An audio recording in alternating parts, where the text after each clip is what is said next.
That is a great run for the kid. Well, I'm blessed enough to be living my dream right now, but my advice would be to dream big. Anything is possible. I'm a normal kid. I grew up in a house with a really supportive family that told me it doesn't matter if you're a female in a male-dominated sport. You want to be a race car driver, be a race car driver. If you want to be an astronaut, be an astronaut. You've got to set your sights on what you want, what'll make you happy. Because if you do what you love for a living, you'll never work a day in your life.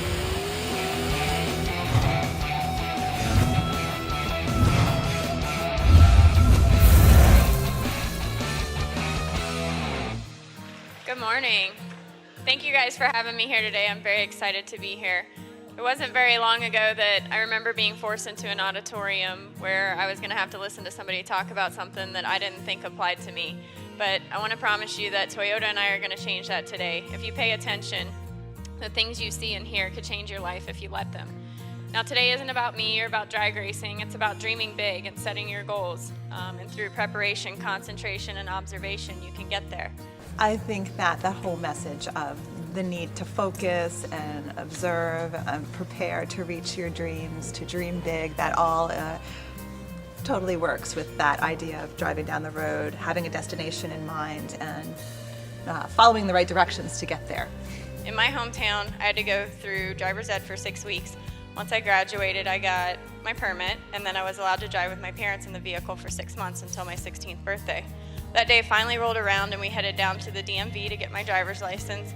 And before my dad handed me the keys to my truck, he pulled out a piece of paper. And he said, "This is your contract. This is an agreement between you and I that you're going to follow these rules in order to have the privilege to drive your vehicle." My hope is that they are listening today and that they will think about what they're doing in the car, and that they will, observe their surroundings more closely and pay more attention and not be distracted when they're driving by all the things. I was really happy that the distractions in this assembly weren't just the ones that you hear so much about, the texting and the phone, but it was all the other distractions that can happen in a car.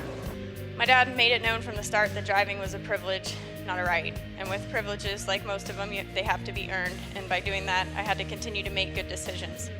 Now, throughout all this, I've found that what's right isn't always popular, but it doesn't mean that you're going to have a boring life. I think my life's anything but boring. It just means that you understand that the decisions that you make today are going to stick with you for the rest of your life. So this is our simulator. Just like a normal car, Billy has a driver's seat, a steering wheel, gas pedal, brake pedal, all the things that you'll see on a normal automobile. This bottom screen right here, that's Billy's dashboard. That's the exact same thing that Billy's looking at. You're going to get to see what Billy is doing while he's driving, as in terms of where he's actually going to be going. And also you're going to see exactly what Billy's looking at every moment. We'll let him get up to speed here. Should be going, about 60 miles an hour now. 1,000, 2 1,000, 3 1,000. Ooh. Oof. Oh.